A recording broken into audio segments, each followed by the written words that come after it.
Hello please पाठा, आज कैसे हैं आप लोग? आई होप आप सभी अच्छे होंगे, स्वस्थ होंगे, मेरे स्टोरी लाइन को एंजॉय कर रहे होंगे। तो जो कोई भी मेरे चैनल पर न्यू आ रहा है, प्लीज मेरे चैनल को लाइक शेयर सब्सक्राइब करना मत भूलिएगा। और अगर आप लोगों को मेरी स्टोरी लाइन उसके प्लॉट्स पसंद आते हैं तो प्लीज मुझे कमेंट्स करके अप्रिशिएट करना भी मत भूलिएगा। आप लोगों को जैसा भी लगे ये स्टोरी मुझे जरूर बताइएगा। जो लोग नए आ रहे हैं प्लीज मेरे चैनल को सब्सक्राइब जरूर कीजिएगा, क्योंकि बहुत सारे लोग स्टोरी देख रहे हैं बट सब्सक्राइब नहीं कर रहे हैं। जो कोई भी आ रहे हैं प्लीज प्लीज प्लीज सब्सक्राइब जरूर कर दीजिएगा। तो चलिए हम आगे बढ़ते हैं। जहाँ लास्ट पार्ट में हमने देखा कि जो डेमन वर्ल्ड का जो विंग था, वो विंग को, जो हमारे एंजल पीकॉक वर्ल्ड का जो विंग था, उसको वो मारने वाला था। जैसे ही उसकी मुंडी को वो तोड़ने वाला होता है कि फोनिक्स क्लैन का जो वांगजी था, वो विंग को आ करके उससे बचाने के लिए कहता है कि सुनो, मैं तुम्हारे साथ चलूंगा। और वो डेमन वर्ल्ड वाले विंग से कहता है तुम इसे छोड़ दो, जाने दो।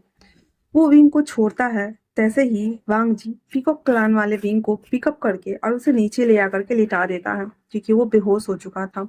उसके बाद वो फिर से ऊपर जा करके और डेमन वर्ल्ड वाले विंग की आंखों में आंखें डाल करके देखता है, जिससे कि उन दोनों की आंखें साइन करने लगती है। डेमन वर्ल्ड वाले विंग के ऊपर जो ओमेगा हावी होता है, वो जैसे ही वांगजी की आंखों में देखता है, उसके अंदर से उसकी वॉइस आती है कि मेरा आल्फा। वांगजी को पता था कि ऐसा कुछ होगा, इसीलिए वो उसके हाथों को पकड़ता है। देन वहां से लेके वो चला जाता है। विंग जो कि बेहोश हो चुका था, उसकी माँ, उसके बाबा और वांगजी के मॉम, वो सब बहुत ज्यादा चिंता थे वांगजी के लिए। लेकिन सीजन कहता है वो कुछ सोच कर ही गया होगा। माँ, आप चलिए, अभी हमें इसे लेके जाना होगा। इतना बोल करके और सब लोग एक तालिस्मान बनाकर पोर्टल खोलते हैं और वहां से वापस पीकॉक प्लान के लिए सब आ जाते हैं। जांग पिमियांग, जांग यू, यहाँ पे वी चांग से, वी कांग से और लैन सिचन सब थे। वो आते ही सबसे पहले रिंग को वहां रखकर हीलर को बुलाने के लिए जियातिया को भेज देती है। उसके जाते ही उसकी माँ लैन सिचन के पास आते हुए कहती हैं, आपने अपने भाई को रोका क्यों नहीं? आपको पता है ना कि आपका भाई की जान खतरे में है? तो लैन सिचन कहते हैं, नहीं, उसकी जान खतरे में नहीं है। आपने कहा था ना कि उसका बॉडी यहाँ है, हमें उसकी बॉडी को जलाना होगा।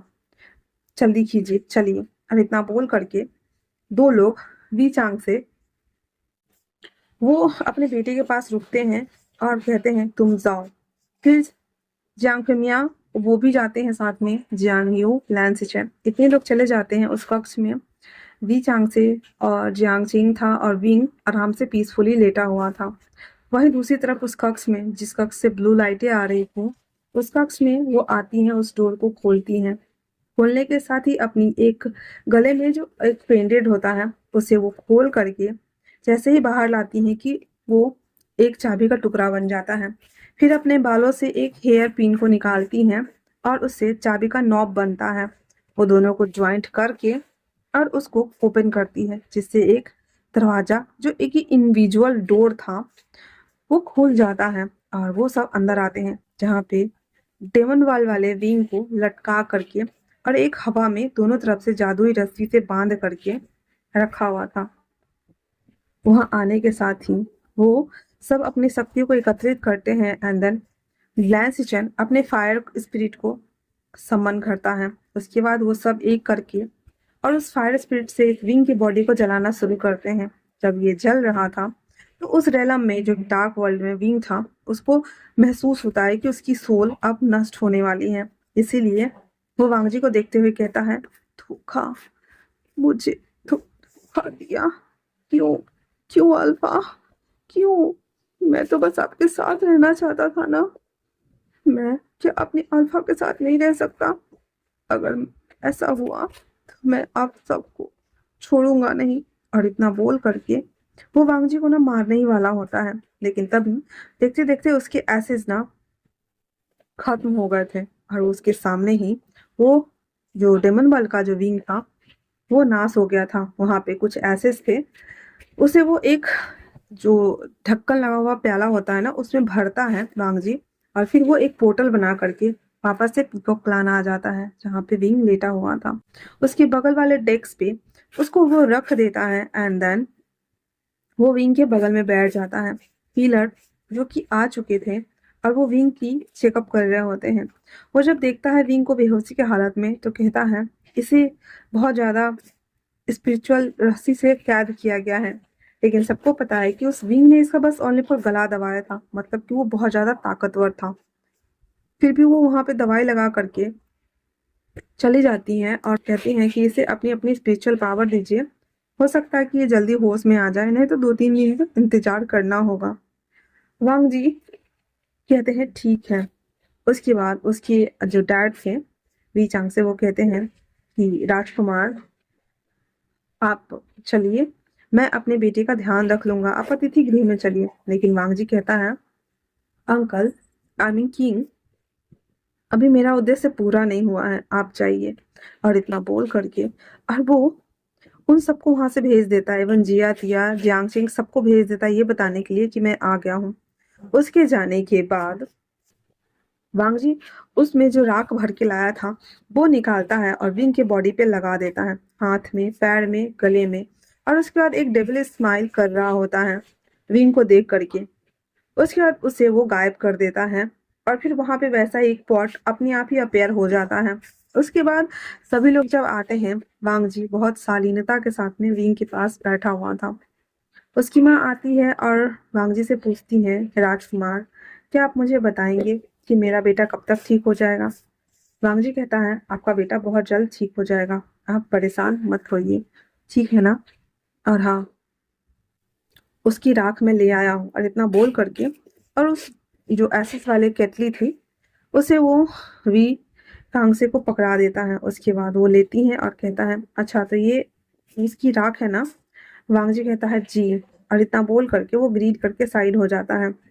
फिर सभी लोग थोड़ी देर के लिए विंग के पास रुकते हैं और पूरा कमरा खाली करके सब लोग अतिथि गृह में आके बैठे हुए थे, जहाँ पे उसके मॉम डैड अपने किंग वाले थ्रोन पे बैठे हुए थे। एक साइड जियांग फिमिया जियांग यू थी, एक साइड लैन किरेन की वाइफ, फिर चेंगो जून की वाइफ लैन सिचेन और वांग जी बैठे हुए थे। सभी लोग सोच विचार में डूबे हुए थे। जियांग चेंग और जिया तिया भी थी। जिया थी ओनली फॉर तिया विंग के पास थी। उसके बाद ये लोग परिचर्चा करते हैं कि किस तरह से अब विंग को होश में लाया जाए और उसे खत्म कर दिया। तो आई होप कि अब सब कुछ ठीक हो जाना चाहिए और उसके साथ कुछ भी बुरा नहीं होना चाहिए। इतना बोलकर वो लोग सोच में डूबे हुए थे। तभी वांग जी कहता है मुझे विंग से शादी करनी है आज, अभी। शायद मेरे पावर जब उससे मर्ज होगी तो वो जल्दी होश में आ जाएगा और वो ठीक हो जाएगा। क्योंकि मुझे अब एक यही रास्ता लगता है, क्योंकि हिलर ने भी कहा कि हमें अपनी स्पिरिचुअल पावर देनी है। अगर हम मेरी शादी उससे हो जाती है तो मैं उसे फिजिकली भी ट्रीट कर सकता हूँ। वांगजी की बात सुनकर एक बार के लिए तो सभी दंग रह गए थे, लेकिन उसकी बातों में तर्क था। इस तर्क के बलबूते पे वांगजी की बात उस रेलम के सभी लोगों को माननी पड़ती है, जो कि वांगजी विंग को वापस से एक बार फिर से नींद में ही सब कुछ पहना दिया जाता है। और उसके बाद वांगजी उसे गोद में लेता है एंड देन वांगजी विंग से शादी करता है। शादी के सभी रिचुअल्स को पूरा करता है। पूरा करने के बाद उसे वापस से बेड पर लिटा देता है। लैन सिचन भी शादी करना चाहते थे उससे, लेकिन अभी सिचुएशन सही नहीं था। इसी वजह से ओनली पर वांगजी शादी करता है। उसके बाद वांगजी कहता है अब हम इसे अपने रलम लेके जा रहे हैं। लेकिन उसकी माँ तैयार नहीं हो रही थी, क्योंकि वो अपने बच्चे को अपने सामने हंसता मुस्कुराता हुआ देखना चाहती थी। इसीलिए कहती है आपको जो करना है आप यही करेंगे। मेरा बच्चा जब तक मेरी आंखों के सामने ठीक होके खड़ा नहीं हो जाता मैं उसे कहीं नहीं जाने दूंगा। तभी जांग फेमिया कहते हैं आई होप कि उसे जाने देना चाहिए, क्योंकि अब वो हस्बैंड एंड हस्बैंड है और वो फोनिक्स क्लैन के अब एक राजकुमार के हस्बैंड और उसकी फूरन तो आपको नहीं लगता। पर वांगजी कहता है कोई बात नहीं, ये यहीं रहेगा जब तक ये ठीक नहीं हो जाता। इतना बोल करके वो लोग खाने के लिए आ जाते हैं। अब रात के समय वांगजी विंग के कक्ष में था। जिया तिया पानी, चाय और जो भी दवाई वाई था वो सब रख करके और वांगजी को ग्रीट करके चली जाती है। वांगजी उसके कक्ष का दरवाजा बंद करके अपने 2-3 लेयर ड्रेस को उतार देता है एंड देन विंग के बगल में आके लेट जाता है। फिर एक शैतानी हंसी हंसते हुए सीटी बजाना शुरू करता है और फिर विंग के कान में धीरे से कहता है वेलकम बैक माय ओमेगा। और इतना बोल करके और उसके फेस पे ऐसे उंगलियां फिराने लगता है और ऐसे कर ही रहा होता है। उसके बाद वो धीरे धीरे विंग के सारे कपड़ों को खोल देता है। खोलने के साथ ही वो उसकी बॉडी पे ऊपर हाथ चला रहा था और कहता है, बहुत साल हो गए ना। आखिरकार इस रलम में हम एक हो जाएंगे और हमें कोई अलग नहीं करेगा। मैंने कभी नहीं सोचा था कि ये बच्चा का बॉडी मेरी पावर को अब्सॉर्ब कर लेगा, और मैंने कभी नहीं सोचा था कि तुम मुझे मिल जाओगे। फिर वो फ्लैशबैक याद करता है और अभी भी हाथ उसके विंग के ऊपर ही चल रहे थे। जब वांगजी ने उसकी आंखों में देखा था तो डेमन वर्ल्ड का विंग, जो कि उसने बोला था कि मेरा अल्फा, वो पहचान गया था कि ये शख्स उसका अल्फा है। जो फोनिक्स क्लैन का जो लीडर था, जो आ, राजकुमार था, क्या वो जो डायटी था वो सारा एक ही था। और अब इसके अंदर इसके अल्फा की पूरी पावर थी, जो कि वांगजी को अच्छे से पता था। और वांगजी को अच्छे से ये भी पता था कि विंग उसे मारने के लिए आ रहा है बार बार। लेकिन उसने विंग को इतना गुमराह कर दिया था कि उसे मारने के बजाय उसने विंग से खुद ही सगाई कर ली थी। वांगजी और विंग दोनों बात कर ही रहे थे कि वांगजी देखता है कि विंग की बॉडी ना एसिस में तब्दील हो रही है। वांगजी कहता है, डरो नहीं, जो हो रहा है होने दो, तुम्हें दूसरा बॉडी मिल जाएगी विंग, परेशान मत हो। और ये बोलकर विंग को अपनी गोद में ले लेता है। वांगजी की आंखों में आंसू था। जैसे ही उसकी पूरी बॉडी एसिस में बदली, वो कहता है, विंग, न्यू बॉर्न लेने के लिए स्टार्ट हो जाओ, चलो मेरे साथ।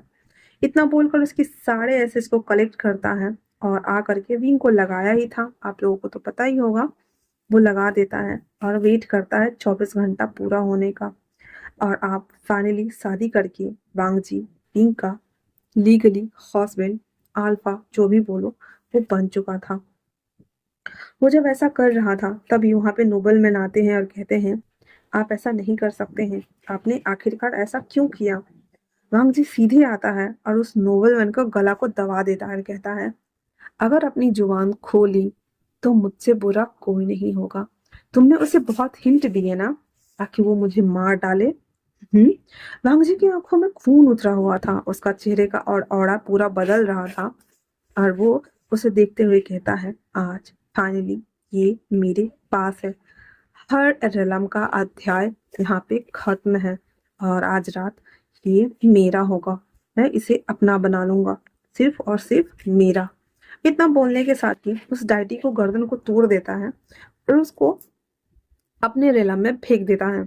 उसके बाद उसी डार्क वर्ल्ड में वो वापस से विंग के पास आता है और कहता है, उठो उठो, अब मुझसे वेट नहीं हो रहा है, मेरी आंखों में देखो और मुझे बोलो अल्फा। और इतना बोल करके वांग जी उसके ऊपर बाइट करना शुरू कर देता है। विंग, जो कि धीरे धीरे होश में आ रहा था, जब उसे फील होता है कि उसके बॉडी को कोई टच कर रहा है, वो तो सबसे पहले पैनिक करने लगता है। लेकिन जैसे ही वांग जी कहता है, मैं तुम्हारा अल्फा हूँ, मेरी बात सुनो, खुद को पहचानो वीर, मैं तुम्हारा अल्फा हूँ। ये वर्ड ना उसके कान में गूंज रहे थे। लिटरली वो समझ तो नहीं पा रहा था, लेकिन हाँ, उसके ऊपर कुछ हावी हो रहा था। जैसे ही वांग जी ये वर्ड बार बार चैंट कर रहा था, वो जो एसेस की पावर था ना, उसकी पूरे बॉडी को ऑब्जॉर्ब करना शुरू कर देती है। और अब इस विंग के ऊपर डेमन वर्ल्ड के विंग के सोल का पूरा एक अधिकार था। विंग की आंखें अभी पूरी जो ग्रीनेस थी वो ग्रीन और ब्लैक में तब्दील हो जाती है। और वांगजी उसे देखकर स्माइल करके हंसने लगता है बहुत बुरी तरीके से। उसके बाद फिर वो उसे लिप टू लिप किस करता है एंड देन उसके साथ वो इंटीमेट होना शुरू करता है।